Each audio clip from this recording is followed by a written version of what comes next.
For one weekend and one weekend only, Mickey wasn't the biggest mouse in Anaheim. There's the big man. The Pokémon World Championships took place last month in the California city, almost directly across the road from Disneyland.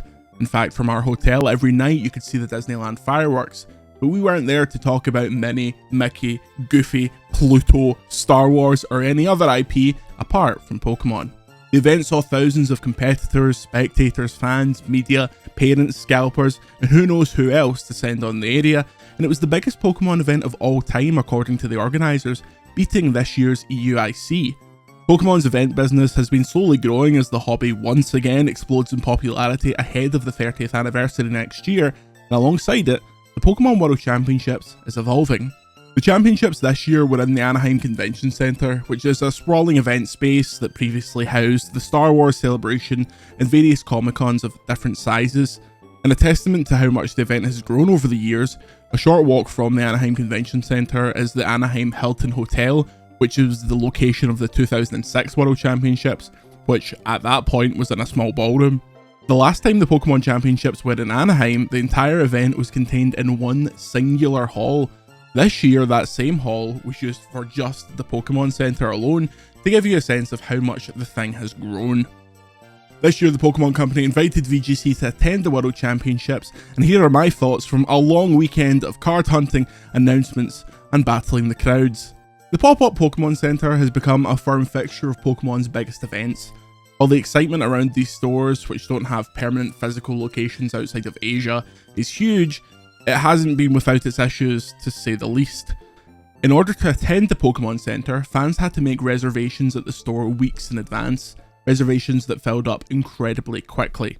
The other main issue around the Pokemon Center is the aftermarket value of the exclusive items. While plenty of fans simply wanted items that reminded them of their time in Anaheim, or perhaps some presents for friends and family who couldn't make it out there, scalpers are well aware of the premium price that some of the most desirable items can fetch. This year, plenty of moves were made to calm the madness, the first of which was a relative lack of trading card game products. It's no secret that the TCG has been the home to a lot of the scalping issues in the Pokemon community recently, so this felt like an intentional move to calm the storm.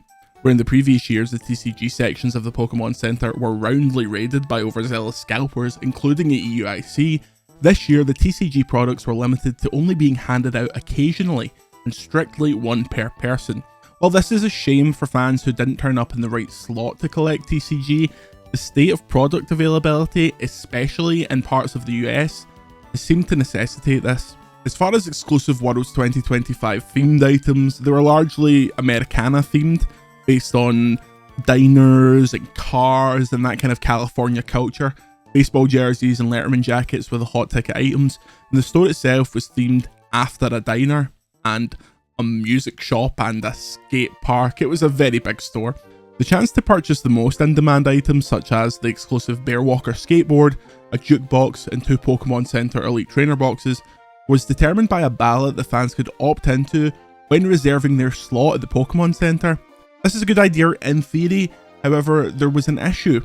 So when people reserved their slot at the Pokemon Center online, they could do so whether or not they had an intention to attend the event, and thus people were winning the ballot, getting the emails saying they'd been successful, even if they weren't physically there, or really had no intention to be physically there, or only reserved a slot with the idea of possibly selling it.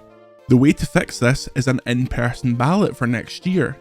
Whether that be when you turn up to the Pokemon Center, or perhaps some way to check in to Pokemon XP, which we'll get to, but it feels like limiting the ways that people online can manipulate the amount of ballot wins would be a better approach, other than just making lots and lots and lots of the limited items. It was then time to sit down for the opening ceremony, which this year included several performances, with artists performing songs themed after Pokemon and the Pokemon competitive scene.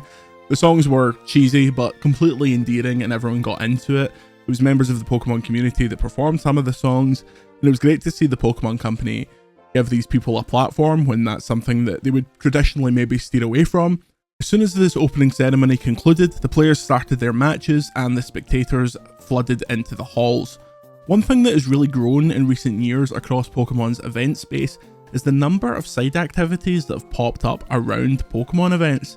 This year included an art gallery with artwork from the brand new Pokemon TCG Black Bolt and White Flare sets, several panels featuring community members, artists, and meet and greets where fans could meet their favourite Pokemon creators, and at the end of the weekend, some very lucky fans managed to meet Mr. Ishihara.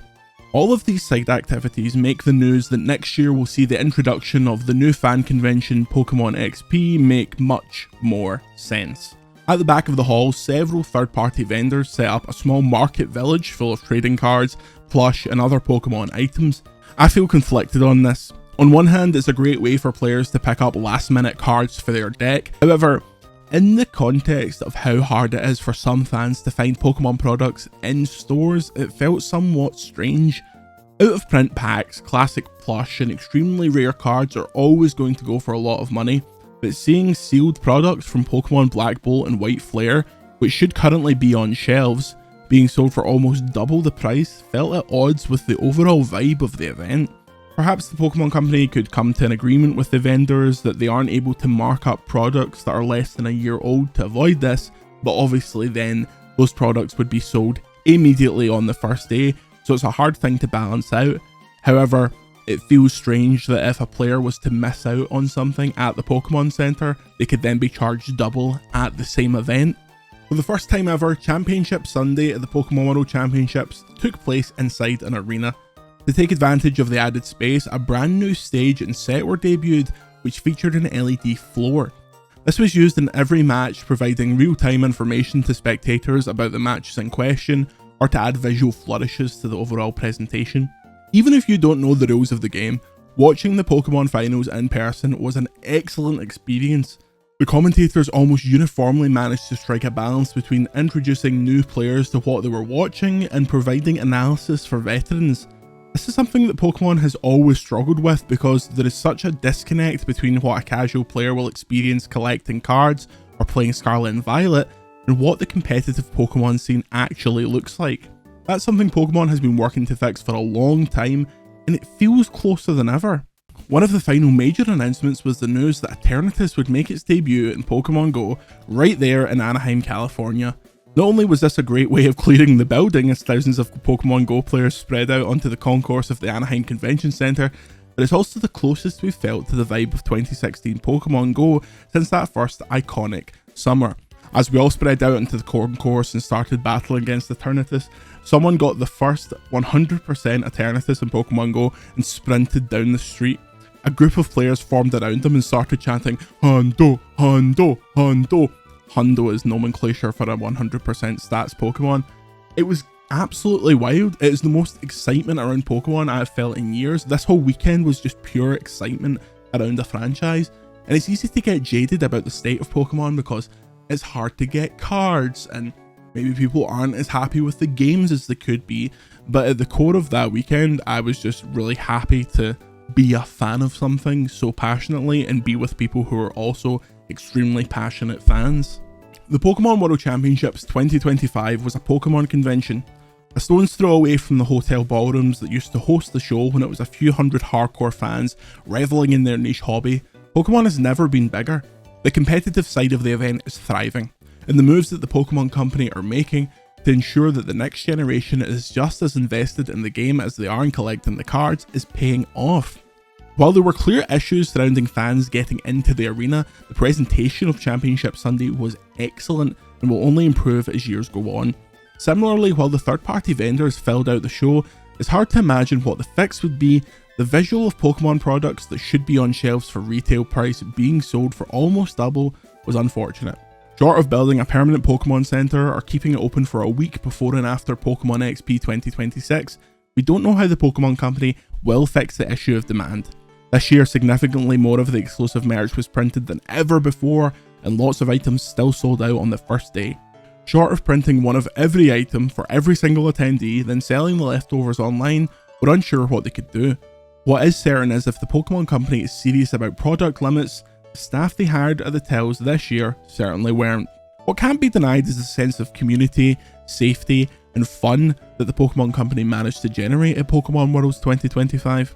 From the first day inside the massive Pokemon Center, to walking into the hall to the sound of "I'm on the road to Viridian City" blasting through the speakers, to the epic final day, It was the dream weekend for Pokemon fans. While in the past it was potentially difficult to recommend casual fans spend money to attend Worlds due to the large focus on the competitive side of the game, it's clear the Pokemon Company wants to turn the event into a festival of Pokemon.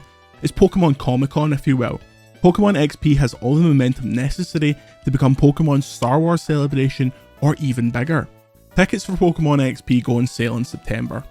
While we're not entirely sure what fans can expect, the way the Pokemon Company has been discussing the event, it seems to be a much improved and much larger version of the side events that have become more common at the Pokémon World Championships. While they're splitting the event in two, it seems crucial that they don't abandon the serious players and the competitive players who travel around the world trying to become a Pokemon Master.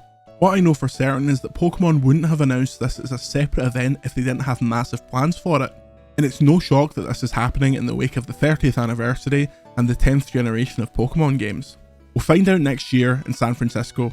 More importantly, we'll find out how the Pokemon Company have managed to make Pikachu dress as the Golden Gate Bridge.